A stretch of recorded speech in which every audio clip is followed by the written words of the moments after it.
Les gens qui vont à Lomé 2, à l'époque de Yadema pour aller chercher l'argent, je vous ai dit que Yadema, il est toujours dans les pratiques.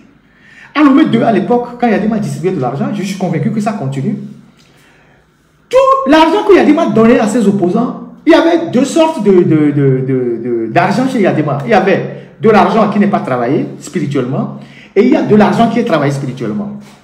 Et l'argent qui est travaillé spirituellement est travaillé de manière à ce que si Yadema le donne à un de ses opposants ou à un de ses détracteurs, ce détracteur lui restera soumis. Et donc, c'est cet argent qu'on donnait beaucoup aux gens, les gens qui venaient lire les motions, les opposants, tout ça. Et donc, dans ce truc de Yadema là-bas où il y avait le coffre-fort, où il y avait les zones où on avait entreposé l'argent, le majordome de Yadema à l'époque, ça s'appelait... c'était un major, il s'appelait Banawai. Voilà. Il s'appelait Banawai. C'était le majordome de Yadema à l'époque. Et il connaît là où il y a l'argent travaillé, là où il n'y a pas l'argent travaillé. Donc, quand Yadema lui dit, prends l'argent de ce côté, c'est que Yadema veut donner de l'argent travaillé. Et donc, on vient, on dit, le président t'a donné 100 millions. Le président t'a donné 50 millions. Observez que tous ceux qui ont pris des millions sur Yadema, 100 millions, 50 millions, 40 millions, ils sont morts pauvres, totalement démunis. Mais si c'est quelqu'un de normal, qui ne combat pas son pouvoir, qui vient voir Yadema lui donner de l'argent normal. Je suis convaincu que la même pratique continue, puisque le fils a hérité de tout de son père. Et aujourd'hui, celui qui sert de majordome à Fogna Sibé s'appelle Awesom. Et c'est l'un des jeunes officiers, il n'est même pas, je pense qu'il est sous-officier, il doit être adjudant, le plus riche de l'armée aujourd'hui au Togo. C'est lui, puisque on n'a pas de femme à domicile. C'est ce gars qui est à domicile et qui gère beaucoup de gens, opposants, journalistes, tout, c'est lui que les gens voient. Il est plus puissant même que les officiers. Et tous les officiers vont s'agenouiller sur lui parce que c'est lui qui est avec le président, c'est lui qui est au domicile du président. C'est l'un des individus les plus riches aujourd'hui de l'armée togolaise, alors que c'est un simple adjudant-chef. C'est lui qui a les clés du coffre à domicile. Donc, ce rôle-là, c'est Banawai qui le faisait au temps de Yadema. Donc, voilà comment le Togo, pendant longtemps, a été malaxé, mélangé dans des pratiques pas possibles, au point qu'aujourd'hui, nous sommes enfermés dans un trou noir et on n'arrive pas à trouver l'issue. On n'arrive pas à trouver l'issue. On n'arrive pas à trouver l'issue. Donc, voilà ce que moi, j'ai décidé de partager aujourd'hui avec vous par rapport au 13 janvier. J'ai été très long, peut-être un peu trop long. Il y a d'autres aspects que je n'ai pas cités. Je pourrais revenir sur d'autres aspects plus tard, mais c'est ce que vous devez savoir. Et c'est ce qui se passe dans notre pays. Oui, les incendies des marchés participent à ces genres de rituels. Donc, voilà ce que je voulais partager avec vous. Voilà ce que je veux partager avec vous. Tout ce qu'on distribue aux soldats, les nourritures, tout ça, c'est travailler spirituellement pour que les gens soient soumis. Donc, ceux qui, de temps en temps, disent « Ouais, l'armée togolaise va faire ci, va faire ça », vous ne savez pas comment l'armée fonctionne. Vous ne savez pas comment... Depuis que les Yadema ont assassiné Sylvain, vous savez que la complicité des Bojolais avec les Adewi, mais Yadema a fait tout pour que, dans toutes les casernes au Togo, l'officier TAM, c'est l'officier qui est l'officier, on définit TAM comme tir, armement, munitions, donc l'armurier, celui qui garde les magasins. Les officiers TAM qui sont dans les casernes sont principalement des gens qui dépendent directement de la présidence, même pas du chef-corps. C'est-à-dire, il y a un système de double authentification, comme on le fait sur Facebook ou bien sûr sur Gmail. Si le chef-corps demande à l'officier TAM de sortir des armes pour une mission, l'officier TAM se réfère à la présidence d'abord. On va demander, mais pourquoi il veut sortir des armes? Et donc, quand vous n'avez pas d'armes, vous ne pouvez pas faire coup d'État. Les Yadema voulaient assassiner Sylvano Olympio. Il n'avait pas d'armes.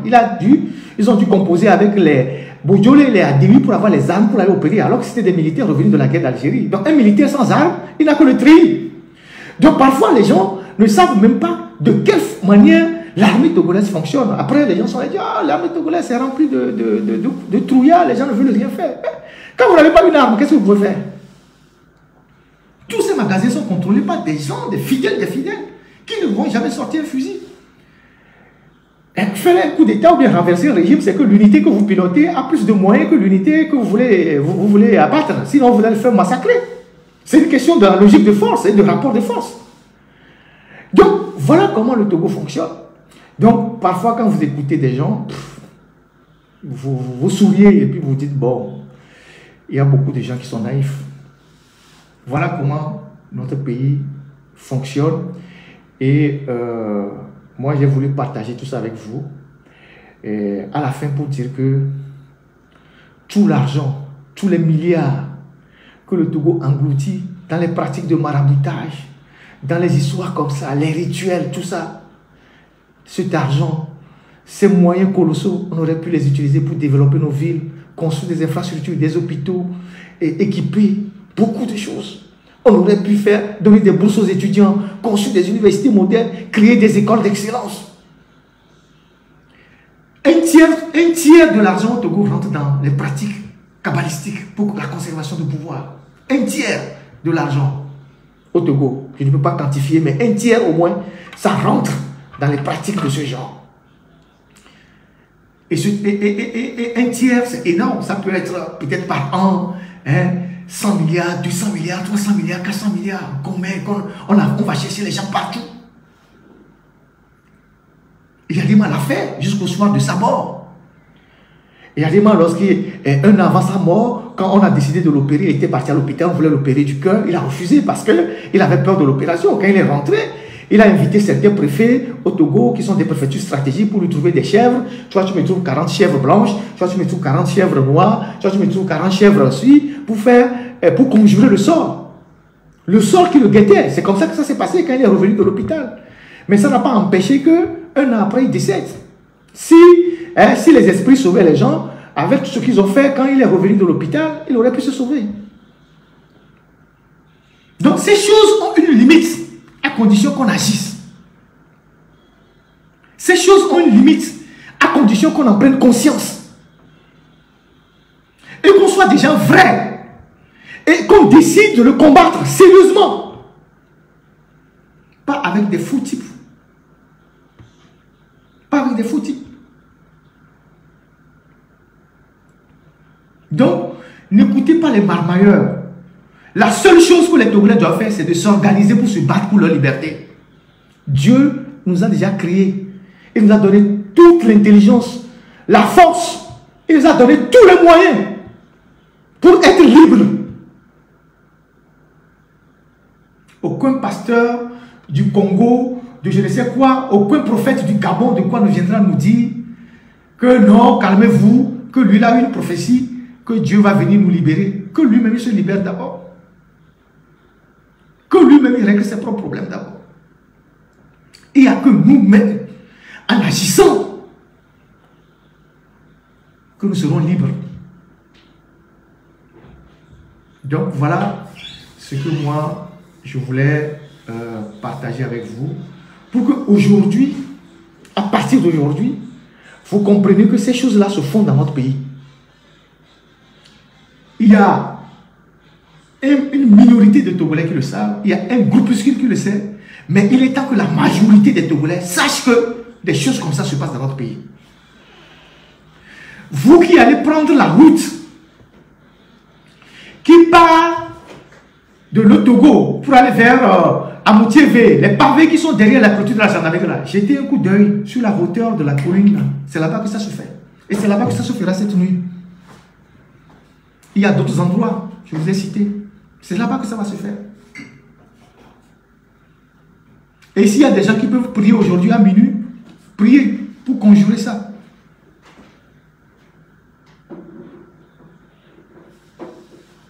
Ils vont faire ça ce soir. Et demain, ils iront au rapport général des FAT. En 2002,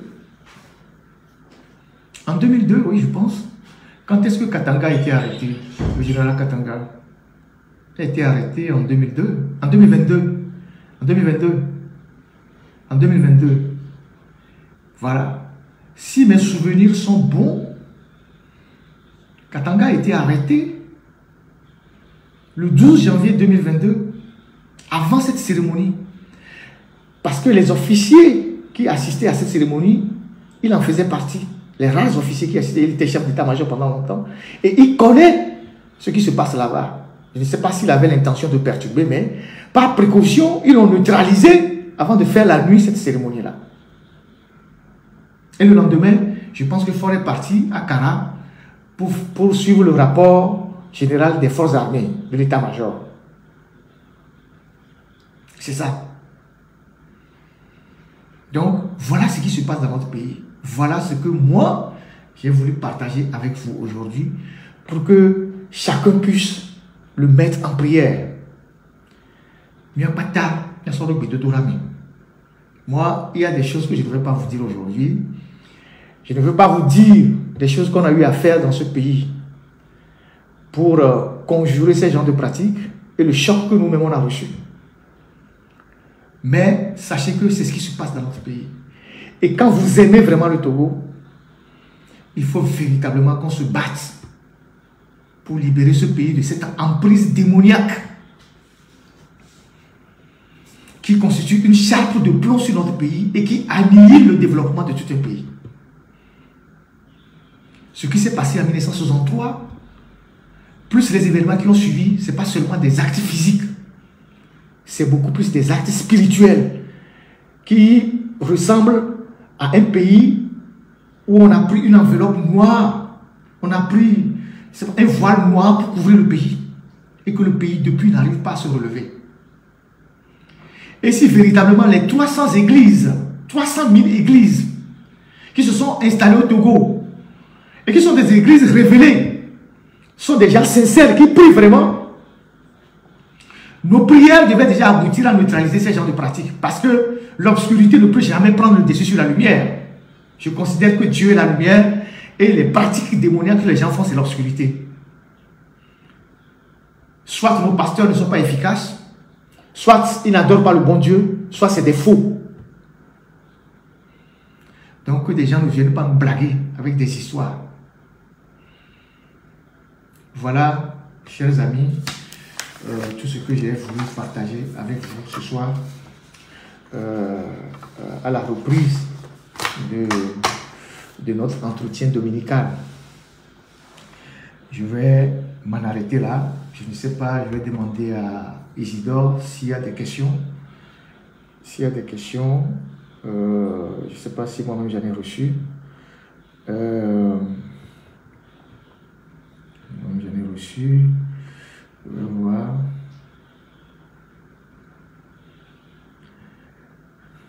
Oh oui, il y a quelqu'un qui me demande de parler des fosses communes. Oui, on en parlera. Je sais, il y a des endroits où vous ne pouvez pas imaginer, où on a enseveli des gens, qui sont des lieux stratégiques que vous ne pouvez pas imaginer. Mais si vous avez quelques questions en ligne, je peux rapidement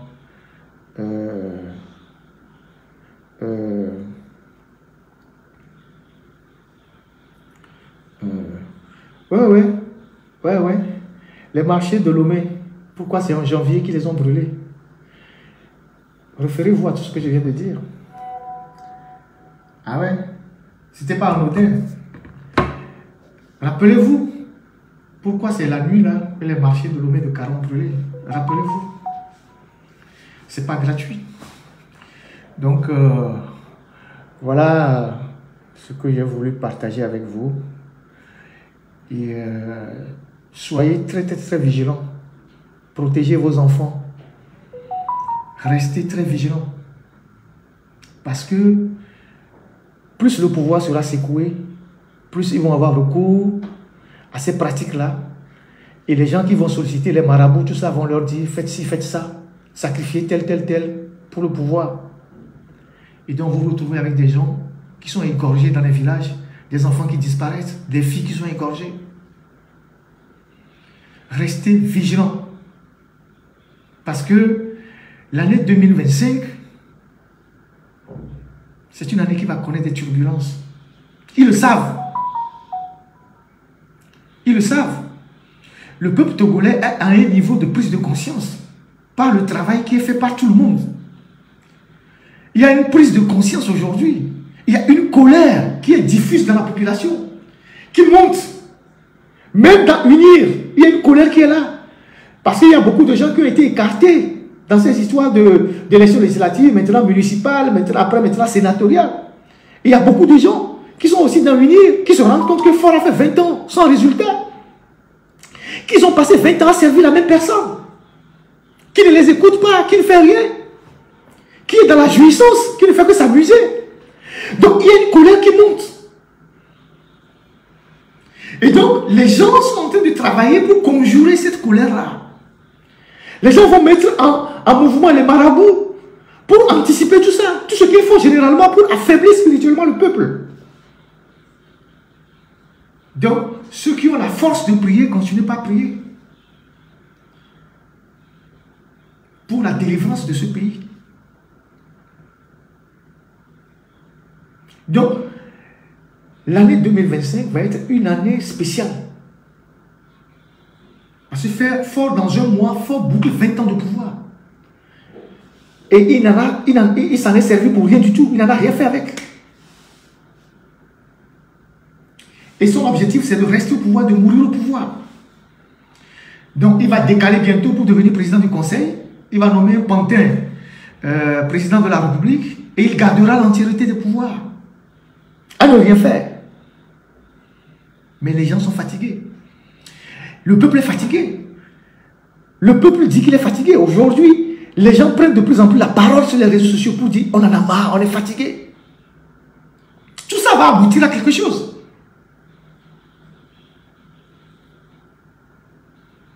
Donc, il faut que chacun soit vigilant. Donc, voilà ce que... oui, le général Ouala, il est décédé, c'était l'ancien ministre de l'Intérieur. Et d'ailleurs, je retiens de lui deux faits majeurs. Je ne suis pas sûr que c'était des gens qui servaient le régime. Hein, comme ils étaient dans l'armée, ils servaient énormément le régime, parfois avec un peu de zèle.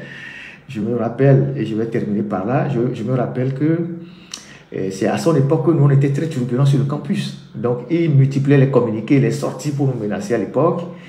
Et en 1999, je pense que l'Amnesty International avait sorti un rapport sur le Togo en disant qu'il y a eu des cadavres qui ont été qui ont échoué sur les plages togolaises et ghanéennes, donc et je pense béninoises. Donc Amnesty a fait un rapport assez accablant sur le Togo et le Togo a réagi vivement, dénoncé ce rapport et tout. Et Pierre Sané, qui était le secrétaire général d'Amnesty à l'époque, c'est un Sénégalais, avait décidé de venir au Togo pour s'expliquer avec les autorités togolaises de vive voix. Mais il n'a pas pris la voie de l'aéroport, il est passé par le Ghana et donc il est arrivé à Flaou, il a fait les formalités de l'autre côté du Ghana, il voulait rentrer au Togo. Et le général Ouala à l'époque, qui était ministre de l'Intérieur, il est arrivé, il a pris tous ses galons, il a mis avec ses décorations, il a pris d'autres militaires. Et il est arrivé à la frontière d'Aflaou. Et Pierre Sané était loin là-bas. Il lui disait, Pierre Sané, retourne chez toi. Tu ne rentreras pas au Togo. Ton rapport est tout ici de mensonge. Le Togo ne fait pas de toi. Retourne chez toi. Et le spectacle était tellement drôle, ça a attiré beaucoup de gens. Et nous, on était étudiants à l'époque, ça a fait tellement rigoler. Et puis après, il était sorti aussi avec tous ces galons à la TVT pour dire que nous, on était, à l'époque, on était au CUB, qu'on était d'intelligence avec les Guillaume Soro et les Charles Blé Goudé pour déstabiliser le régime et qu'ils avaient intercepté des emails. C'était les premiers mails, les premières adresses des mails et il n'avait pas bien prononcé le mot email, il avait dit email. Et tous les étudiants sont tombés en rigolo. Bon, après, je pense que, bon, de loin, c'est quelqu'un qui était assez sympathique. Et je me rappelle aussi que quand on militait à l'UFC à l'époque, et on faisait tellement de marches, hein, on était tellement dans la rue, on défiait les trucs, et on avait improvisé une marche au marché de Baie pour protester contre l'arrestation de certains de nos militants. Et cette marche-là, on avait fait une réunion au siège à Lomnava, on devait se rendre à la marche et Nicodème Habia nous avait dévancé il était un des responsables de la jeunesse. Vous savez, Nicodème Rabia, c'est quelqu'un qui est très ancré dans les pratiques traditionnelles. Lui, dans tout son bilégo, il y a toujours quelques talismans, tout ça. Et donc, Nicodème était pour nous comme une assurance sécurité, quoi. C'était un parapluie. Et donc, quand Nicodème est devant, comme il évoque souvent des gris-gris, donc on se dit, bon, si Nicodème est devant, c'est que bon, ça va aller. Donc, Nicodème, il prend sa moto et il arrive au marché il arrive au carrefour du marché de Baie, et il y avait les agents de renseignement en sécurité. C'est lui qui est le premier à être chopé. Et donc, après il est descendu de la moto, ils l'ont pris. Et donc, nous, on a dû détaler partout. Et donc, on a ramené au commissariat central. Et puis, on a rendu compte au général Ouala, qui était ministre de l'Intérieur, puisque quand ils l'ont arrêté, ils ont ouvert son millégo, là, il y avait des talismans dedans, ils ont pris les bâtons pour remuer les talismans, et puis ils ont rendu compte au général Ouala, qui a répondu à un responsable à l'époque du parti que le charlatan sur lequel si on comptait pour faire les marches, il a arrêté aujourd'hui. Et que s'il avait autant de gris-gris, on ne pouvait pas l'arrêter dans une manifestation. Et donc, ce n'est que vers le soir qu'on est allé récupérer Nicodème, comment appelle-t-on, le chauffeur qui était à l'époque, Welbeck, Evans, je pense qu'il est décédé, est allé récupérer Nicodème au commissariat central. Les soldats l'avaient un peu bastonné et tout ça. Bon, voilà des choses qu'on a vécues. Et au Togo, donc, que les œuvres du général, voilà, l'accompagne, paix à son âme. C'était un ministre qui nous avait fait beaucoup rigoler. En tout cas, il a servi la République. Voilà quoi. Donc, au Molou, je n'ai pas d'informations. Je n'ai pas eu d'informations depuis. La famille Agba, ils sont toujours au SCRIC, toujours en détention. Quelqu'un me demande, le général Katanga, il est toujours gardé dans une villa, dans les 6 villas, les villas qui sont à côté de l'Omédé là-bas. L'entrée qui va vers la Cour constitutionnelle, il est gardé là-bas. C'est là-bas qu'il est là pour le moment. C'est là-bas qu'il est gardé. Et donc, voilà ce que je peux vous dire pour répondre ouais, Nicodème a été arrêté plusieurs fois. Et puis après, quand il devait quitter le Togo, c'est nous qui l'avons sorti par la frontière. C'est nous qui avons...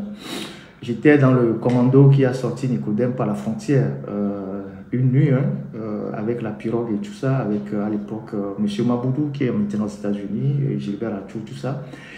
Et c'est comme ça qu'on l'a sorti pour l'amener jusqu'à Cotonou, au cabinet de Maître Yansourou Magloire. Je me rappelle, Maître Yansourou Magloire, c'était un avocat très engagé au Bénin qui était communiste.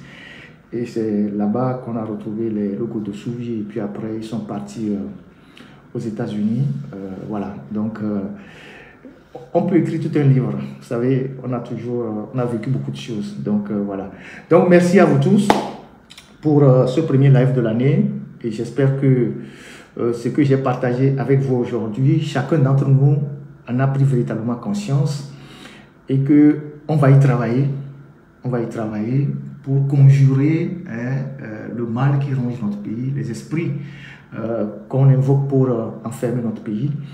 Et on espère que cette année sera une année de lumière pour le peuple togolais.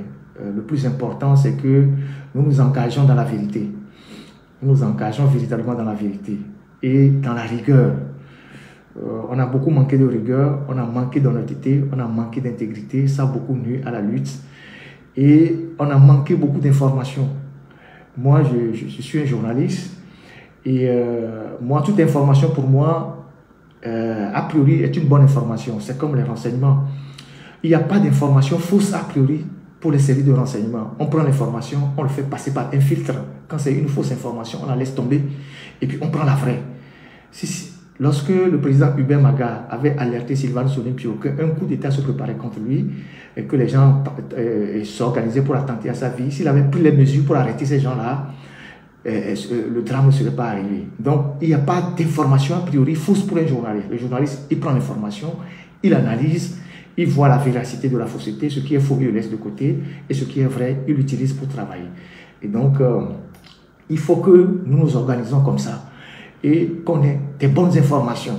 Parce que pendant longtemps, la lutte au Togo, les gens n'ont pas d'informations. Les gens n'avaient pas d'informations. Donc, Aujourd'hui, il faut qu'on sorte tout ce qui est caché. Et peut-être ça aura l'effet que ça va avoir sur notre pays. Donc je vous dis merci. Merci pour les 5300 personnes qui étaient en direct sur TikTok. Merci à vous. Bonne année à tout le monde. Merci de continuer à prier pour nous parce que c'est pas facile aussi pour nous. Merci à presque les 1800 personnes qui étaient aussi sur Facebook, plus les sites intermédiaires qui ont relayé ce direct. Si Dieu nous prête vie et que nous avons la santé, on reviendra dimanche prochain pour d'autres préoccupations. J'ai reçu beaucoup de messages. Les gens m'ont envoyé beaucoup de préoccupations dans plusieurs domaines. Je pense que bon, la semaine prochaine, quand j'aurai le temps, je vais voir sur quel sujet je peux rebondir. Merci beaucoup Gaston, merci infiniment, merci, bonne année. Et j'espère que petit à petit, nous allons repousser les frontières de l'obscurité qui s'est enveloppée sur notre pays. Vous savez, il est dit dans le livre d'Osée, je ne connais plus la référence, que mon peuple meurt faute d'intelligence, faute de connaissance. Mon peuple meurt faute de connaissance. Donc, nous devons aller à la recherche de cette connaissance-là, que nous devons utiliser comme une arme redoutable pour vaincre ceux qui sont en train de tirer notre pays vers le bas. C'est très important. Donc, merci à vous tous et continuons les prières et on verra la suite. Merci infiniment et je vous souhaite un très bon dimanche et une bonne semaine et à plus tard.